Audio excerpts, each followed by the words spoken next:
Okay, so ever find yourself trying to get your vintage RC car going on, like grass or maybe some loose dirt, Mm-hmm. and one wheel just starts spinning like crazy while the other does nothing? It's like it's doing a one-legged dance, right? Yeah, totally helpless. It's a common sight. Well, today we're doing a deep dive into something that might help. Tamiya RC Gear Differential Putty, item 42247. Ah, the black stuff. Exactly. Our mission is to figure out what this putty actually is, how it's supposed to be used, and crucially, how people adapt it for those classics. You know, the Frog, Hornet, Lunchbox, even the old Lancia Rally. And the trade-offs involved, because there definitely are some. Right. We want to see if it's the right tuning secret for your specific car. So the core problem starts with the differential itself. Its job is normally good, right? Letting wheels spin at different speeds for cornering. Yeah, essential on tarmac or carpet where the outside wheel needs to go faster. But the issue with these vintage Tamiyas and a lot of entry-level kits is they have what's called an open differential. And that's where the diffing out frustration comes in. Precisely. If one wheel loses grip, say it lifts off the ground or hits a patch of mud or loose dirt. All the power goes poof to that spinning wheel. Exactly. All power takes the path of least resistance straight to the wheel, doing absolutely nothing useful. Your car just sits there. So common with the Grasshopper, the Hornet, drives you nuts. It really limits their fun off-road potential. People naturally want to, well, tighten that diff up somehow. Which brings us to the putty. Tamiya RC Gear Differential Putty, 42247.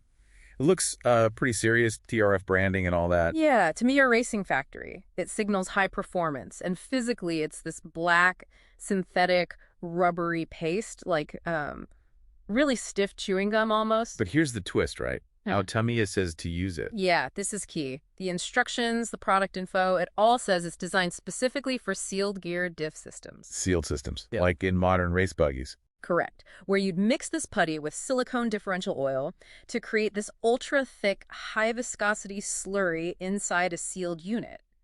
The idea is to get controlled resistance, almost like locking the axle, but with some give. Okay, but the vintage cars we mentioned, Frog, Brat, Hornet, Lunchbox, their diffs aren't sealed at all. Nope. The bevel gears and spider gears, they just sit openly inside the main gearbox housing. There's no way to contain oil or a slurry like Tamiya intended. So how do people actually use it in those old models? This is where it gets interesting.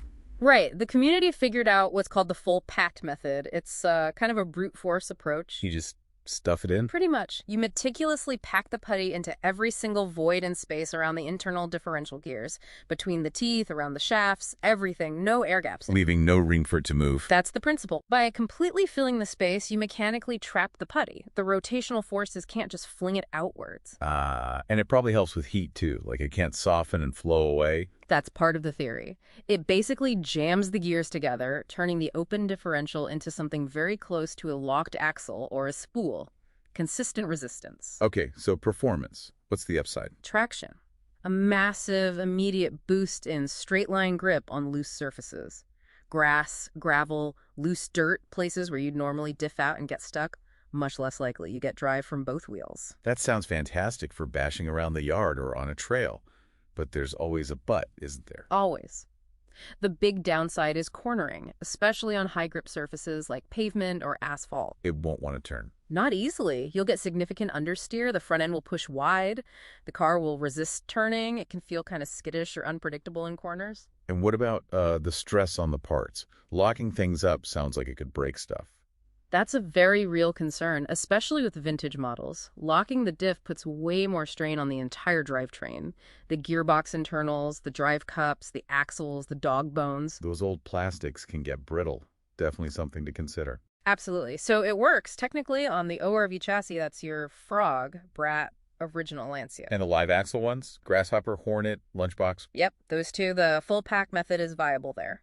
But you mentioned the Lancia Rally. There's a catch there, isn't there? A really important one. Yes, vital distinction. The original Lancia 037 Rally Kit 58040 is on the ORV chassis. Its unsealed diff can take the putty pack fine. Okay. But the modern re-release Lancia 037 Rally Kit 58654 is on a completely different chassis, the TA02S. Ah, okay. Different beast entirely. Totally different. Now, the TA02S does have an unsealed gear diff, but Yeah. only in the front. You could use the putty pack method there. It would give you understeer, which might actually help on loose rally stages. What the rear diff? The rear diff on the TA02S is a ball differential. A completely different design. You absolutely cannot put this putty in a ball diff. Never. Why not? What happens? It will contaminate the ball bearings and pressure plates, gum up the works, and basically destroy the differential. It's not designed for that kind of heavy pace at all. Got it. So, TA02S Lancia. Putty may be okay in the front gear diff. Absolutely NO putty in the rear ball diff. Crucial point, don't mix them up. Okay, so this putty's pretty extreme. Are there, like, other options if you just want some improvement without fully locking it? Sure. Tamiya's own anti-wear grease, AW grease, item 53439. It's very thick and sticky, provides a mild limited slip effect. Much better for all-around driving.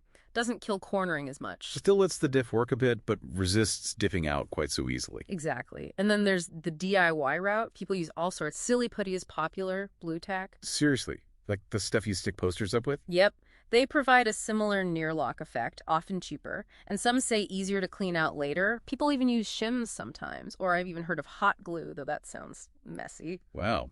Okay, lots of ways to skin that cat then. So, summing up, Tamiya Diff Putty in a vintage car, yes, you can do it using the full pack method, but it's not subtle tuning. It's basically an on-off switch for locking your diff. Pretty much. You're trading cornering ability for maximum straight line, loose surface traction. It becomes a spool. So the choice really comes down to where and how you drive. Yeah. All-out off-road grip or something that still works okay on pavement. That's the decision you need to make based on your running surface. All right. So we've dug into this very specific tuning part, this putty, and seen how it can be adapted, maybe even misused for vintage cars.